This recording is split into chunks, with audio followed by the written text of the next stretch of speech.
The air crackled with a tension that hadn't gripped the mountain village of Elden's Hollow in centuries. Fear was a bitter taste on every tongue, whispered in hushed tones beneath the looming peaks. Ardan tightened his grip on a gnarled length of blackened wood, his knuckles white. Dragons, the creatures of old legends, were no longer mere myth. 3 sunsets passed, the fiery behemoth had descended, leaving swathes of scorched earth and charred bone in its wake. Its roar echoed through the valley still, a guttural promise of more destruction. Ardan's fingers trembled, not with terror, but with an almost forgotten thrill. Here, amidst the terror, was the chance he craved. "Uncle Tomas, please," he rasped, his voice raw with desperation. "There must be something." The grizzled old blacksmith grunted, his calloused hand stilling on the bellows. "Nothing, lad," he said, finality heavy in his words. "The dragon's scales are nigh impenetrable. We've naught that can touch the beast." Ardan's world narrowed. The blacksmith's forge, always a place of heat and creation, felt like a tomb. He'd hoped, prayed, for any glimmer of a solution, a weapon to turn the tide, a way to protect his people. This helplessness, this crushing inability to act, gnawed at him. "Don't tell me there's nothing I can do," he choked out. "Give me iron and flame, I'll—" He clenched his fists, the jagged edges of the wood shard digging into his palms. Desperation threatened to drown him. Tomas laid a heavy hand on Ardan's shoulder. Despite the man's stooped form and lined face, his eyes bore the glint of old battles. "There may be a way," he rumbled, the words hanging heavy in the smoke-stained air. "But it's a long shot, lad, and likely a fool's errand." Ardan straightened. "A fool's errand is better than doing nothing." His voice was steadier now, the despair replaced by a flicker of something else. Determination. Tomas hesitated, his weathered face grim. "The prophecy," he said finally, the words barely a whisper. "When dragons tear the veil anew, the smith's son shall forge the Bane anew." A chill ran down Ardan's spine. His entire life had been overshadowed by that ancient prediction. Everyone in Elden's Hollow knew his father, a legendary blacksmith, had vanished years ago under mysterious circumstances. They whispered he'd gone in search of the mythical dragon's Bane, the only weapon believed capable of slaying a dragon. But that was just a story, wasn't it? A tale to frighten unruly children or give fools hope in desperate times. "No," Ardan said aloud, the word a rejection of fate. "I'm no hero. I'm just a blacksmith." His uncle grunted. "Blood tells, lad," he said, a touch of pity in his eyes. "Now, if you're truly determined, there's an old text." Days turned into a blur of frantic research, of deciphering faded maps and crumbling scrolls in the candle-lit depths of Tomas's home. A sliver of hope emerged, a whisper of a hidden chamber deep in the mountains, said to hold the secret to forging the legendary weapon. Then came the knock, frantic, urgent, the village elder, eyes wide with fear. "It's back," he gasped. "The dragon. It's returned." Ardan didn't hesitate. Clutching his crude tools and scraps of parchment, he raced from the forge. As he ran, he glanced at his reflection in a rain barrel. Not a heroic warrior, but a young man hardened by toil, desperation etched on his face. The smith's son, it seemed, could not escape his destiny. Ahead, chaos reigned. The dragon, immense and scaled in molten gold, circled above Elden's Hollow. Plumes of smoke and screams pierced through the roar of its fiery breath. And standing, defiant yet impossibly small, was a figure clad in shimmering green, an elf. "Run, boy!" she called, her voice sharp, carrying over the din. Arrows flew from her bow, not with any hope of harming the creature, but to distract, to buy time. He didn't run. Instead, Ardan moved towards her, towards the heart of the chaos. This was it, the crucible. He was the smith's son, and this might be his only chance to forge a weapon capable of changing their fate. The prophecy, perhaps, was not a curse but an opportunity. The elf glanced at Ardan, surprise warring with desperation on her delicate features. "Are you mad? Get to safety!" she shouted over the roaring inferno. But Ardan shook his head, raising his voice above the dragon's bellow. "The forge, will it withstand the heat?" She blinked, the question catching her off guard. "Perhaps," she yelled back. "But why?" "We need its fire," he explained. "The legend speaks of dragon's breath. It's the only flame hot enough." The elf's eyes narrowed in calculation, and something like reluctant respect flickered across her face. "We haven't got time," she barked. "If you know a way, then lead." Houses crumbled and livestock scattered as they wove through the burning village. The air crackled with dragonfire, the acrid smell of sulphur burning his nostrils. Each step felt heavy, burdened by the weight of his task. They reached the forge, its stone walls reassuringly sturdy against the dragon's inferno that painted the sky blood-red. "There's an inscription," Ardan rasped, pointing towards a weathered slab. "My father. He found a clue." They knelt, and the elf, Elara, she'd shouted her name amidst the chaos, traced slender fingers along the cryptic carvings, her delicate brows furrowed. It's the old tongue. I know only enough for greetings, but—" She paused, a sudden comprehension dawning in her luminous green eyes. "It speaks of a crucible. Something to withstand the intensity." "Where?" Ardan demanded, desperation clawing at his throat. Elara gestured. "The heart of the forge." Her voice rose with urgency over another ear-splitting roar. "It's the only part made of Starmetal." Ardan's gaze swept the dim interior of the forge, the familiar space suddenly foreign. Starmetal, the rarest of ores, was said to be infused with starlight, capable of containing unimaginably powerful energies. He saw it then, a depression in the forge's centre, a circular basin large enough to hold a cauldron. "We need to draw it here," Ardan said, his heart racing. "If we can just contain a breath of its fire—" The plan was insane, born of desperation and fueled by the sliver of hope offered by the ancient prophecy. "I can lead it here," Elara said, her voice grim, "but I'll need your help." There was no time to question, no room for fear. Together they abandoned the relative safety of the forge, venturing back into the burning village. Its skeletal remains were a testament to the dragon's unbridled fury. The plan was as simple as it was dangerous. Elara, with her uncanny marksmanship, would distract and taunt the creature, buying time for Ardan to prepare the crucible. Finding the dragon proved heartbreakingly easy. Its monstrous form circled above, casting a long and terrible shadow across the devastated landscape. With each beat of its enormous wings, hope took a nosedive in Ardan's stomach. "Over there," Elara pointed at a cluster of half-destroyed stone houses providing flimsy cover. "When it lands to inspect its work, I'll lead it to the forge." Ardan swallowed the lump in his throat. His tools, hastily gathered from the forge, were pitifully inadequate, and his knowledge of the dragon's bane was woefully limited. He was the son of a blacksmith, not a mage or a sorcerer. He was the inheritor of iron and fire, not of eldritch secrets. Elara's first arrow pierced the dragon's hide with a surprisingly satisfying thunk. It roared, a sound that shook the very earth, and spun, its gaze landing on Elara's precarious perch. Then, with a thunderous downbeat of its wings, it landed not gracefully, but with a force that toppled the remaining structures into piles of rubble. "Now!" Elara shouted, scrambling from the wreckage. Ardan dashed towards the forge, the fragments of parchment burning a hole in his pocket. One part of the inscription haunted him. "Where star meets flame, the bane is born." It was painfully vague, but it was the only clue he had. The only path to hope. The air within the forge shimmered with heat. Ardan fought to focus, wiping the sweat from his brow and chanting the archaic words from the scroll under his breath. The Starmetal basin gleamed in the fiery light, strangely untouched by the surrounding flames. Elara burst through the doorway, her face smudged with soot, but her eyes blazing. "It's coming," she gasped. Ardan forced down the panic. He had to trust the prophecy, trust his father's cryptic research. He frantically scanned the fragments of parchment. "Not just flame," he muttered. "It said something about the stars." The dragon's roar shook the forge walls, and a blast of searing heat washed over Ardan. He glanced up. The monstrous reptilian eye stared into the forge, recognizing the threat. It opened its maw, a furnace blazing within. "Ardan!" Elara's shriek echoed over the roar as she fired a desperate volley of arrows at the creature's head.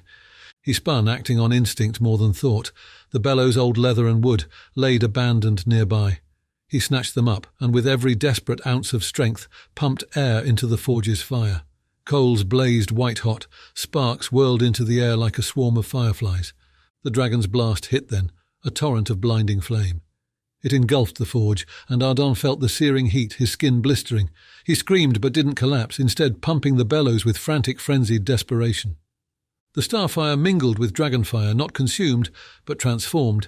It danced and swirled within the Starmetal crucible, a blinding vortex of crimson and silver light.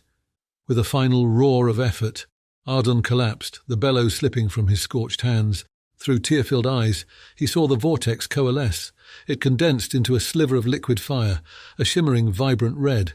The dragon's bane, if the prophecy spoke true. He had done it. Or had he just doomed them all?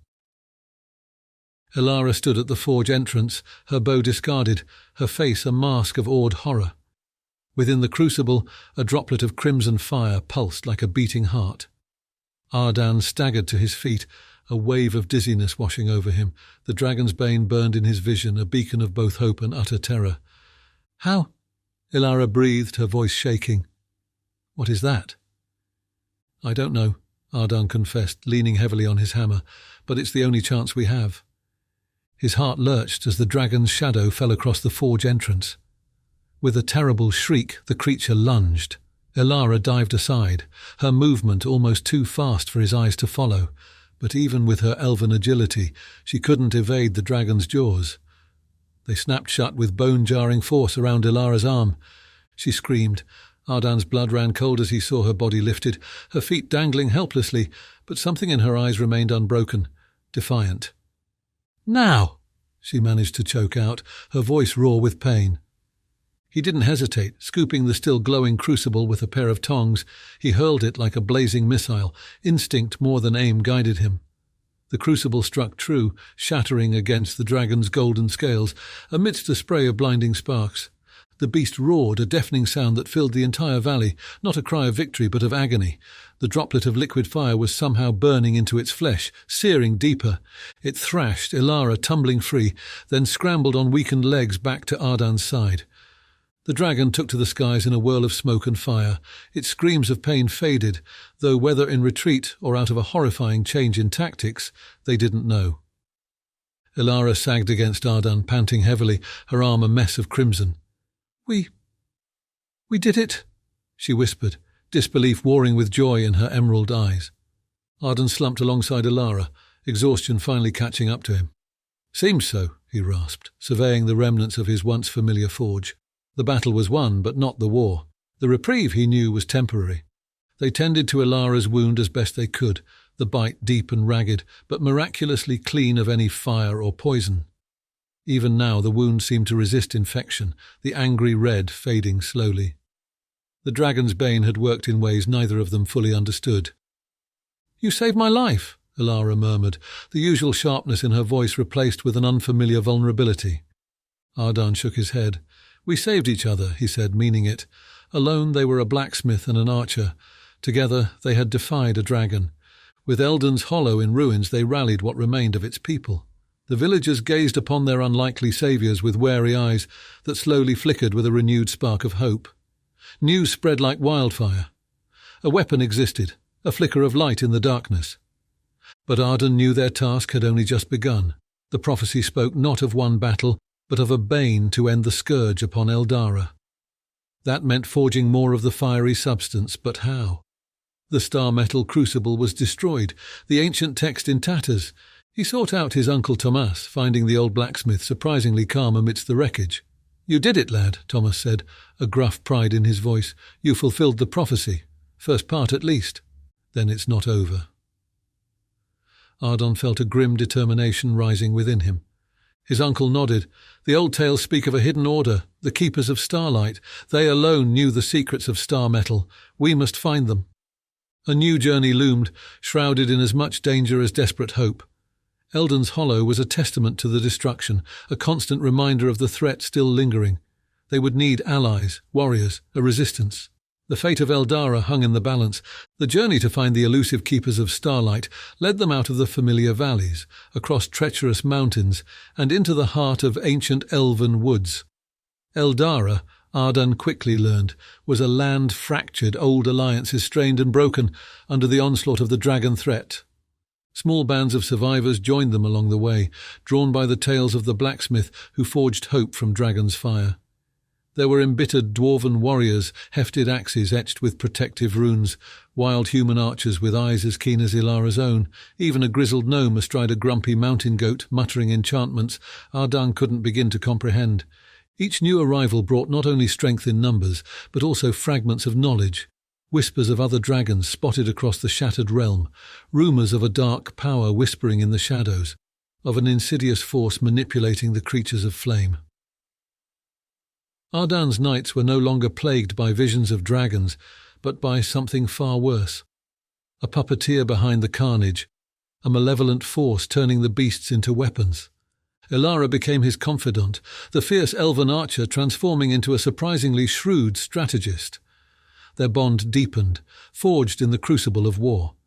She taught him the basics of elvish swordplay, her movements as graceful as they were deadly. In return he shared his blacksmithing knowledge, patching their armour and crudely sharpening their weapons. With every mile a strange kinship formed within their ragtag army. Trust tentatively replaced suspicion. Grudges were set aside in the face of the common enemy. For the first time in his life, Ardan felt part of something bigger than himself, something worth dying for, yet the threat loomed large. The dragons, driven by some unseen force, became more organised, their attacks more strategic. It was as if some terrible intelligence was driving them. The shadow behind the fire was becoming more tangible with every passing day. They found the keepers of starlight deep within a forgotten mine, the entrance hidden beneath a cascading waterfall. It was a strange sanctuary built around an underground lake that pulsed with the faintest shimmer of starlight. The keepers, a small wizened group of various races, were hesitant at first, clinging to their neutrality and ancient traditions. "We do not forge weapons, young blacksmith," their elder, a stern woman with eyes like polished obsidian, had declared, dismissing Ardan's pleas. "We guard Starmetal, not unleash its power." Yet something in Ardan's desperation, in the tales woven by Elara, moved them. They allowed him to study their techniques, to touch the sacred ore that fell from the heavens. It was here, in the cool depths of the mine, that he finally understood. He wouldn't simply replicate the dragon's bane, he would evolve it. He combined the Starmetal, infused with his father's fragmented notes and his newfound knowledge, with a bold addition. Slivers of the dragon's own scales, recovered from their first battle. It was a risky gamble, born from the realization that to defeat a monster one must understand it. Days blurred into nights, spent hunched over a makeshift forge built on the shores of the Starlight Lake. Sweat and toil became his prayer, the rhythm of his hammer, his only liturgy. Around him, the ragtag army trained with newfound purpose, their weapons crude, their resolve unbreakable. News reached them then, carried by a desperate raven. A massive horde of dragons was amassing in the east, the largest yet. The puppeteer was preparing his final strike. Panic rippled through their ranks, but Ardan was calm. He held aloft his creation, not a crucible but a blade. It was as long as Elara's arm, slender and wickedly sharp, the Starmetal infused with dragon scale. It pulsed with fiery crimson energy and the faint echo of a dragon's roar, a weapon not merely of resistance but of defiance. "We bring the fight to them," he declared, his voice resonating in the cavern. "We end this." The final battle took place in a desolate wasteland known as the Scorched Plains. The earth was black, the air acrid, every rock etched with the testament of dragonfire. Here the horde amassed, a horrifying spectacle of monstrous forms darkening the sky. The shadow behind the flame was no longer a rumour, but a monstrous reality, a dragon of colossal size, its scales obsidian black, its eyes glowing like molten lava. Fear clenched Ardan's gut, yet it was fear tempered with a hard fury. His band of warriors, once a collection of mismatched survivors, now resembled an army. They had simple armour, weapons forged from necessity, and hearts ablaze with the desperate courage of those with nothing left to lose. The first clash was a chaotic whirlwind of claws and blades, fire and blood. Every dwarven roar, every elven arrow, every desperate swing of his own blade was both an act of defiance and a prayer. Against the onslaught they faltered, were pushed back. For every dragon felled, two more took its place. Ardan found himself separated, surrounded. Claws raked his armour, sending him sprawling. Before him loomed a beast of gleaming bronze scales, its breath a furnace. He raised the dragon's Bane, light flickering crimson against the encroaching shadow. Then Elara was there, an emerald flash amidst the chaos. Her arrows found their mark, buying him precious seconds.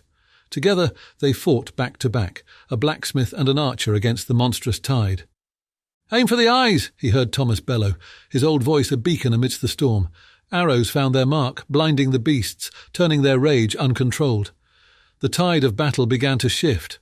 But the obsidian dragon remained untouched, its piercing gaze fixed upon Ardan. It launched into the air, and the land below was plunged into darkness. "No!" Ardan yelled, leaping onto the back of a now riderless dragon. It snarled and bucked, but guided by desperate will, they took to the air. Above, the obsidian beast circled, a monstrous eclipse against the sun. Ardan clung on with one hand, the dragon's bane clutched tight in the other. The dragon beneath him twisted and bucked, but he was driven by a single purpose. As they hurtled towards the obsidian dragon, Ardan leapt. Time seemed to slow. He sailed through the air, the dragon's bane raised, aimed at the beast's glowing eye. He collided with a force that sent sparks across his vision. The dragon's bane pierced monstrous flesh. A roar of unimaginable pain echoed across Eldara as the obsidian dragon thrashed and spiraled downwards. Then the world went black. Ardan awoke to pain, to sunlight, to Elara's face, creased with relief. The wasteland was silent, save for the groans of the wounded. The battle was over. They had won. Eldara was not untouched. Dragons had ravaged their land. Scars, both physical and unseen, were woven into the fabric of the survivors. But as Ardan gazed at the faces gathered around, dwarves, humans, elves, gnomes, he saw one thing burning brighter than pain, brighter than fire: hope.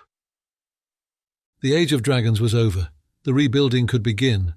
The dragon's bane had saved them, but it was their courage, their unity forged amidst fire, that would birth a new Eldara.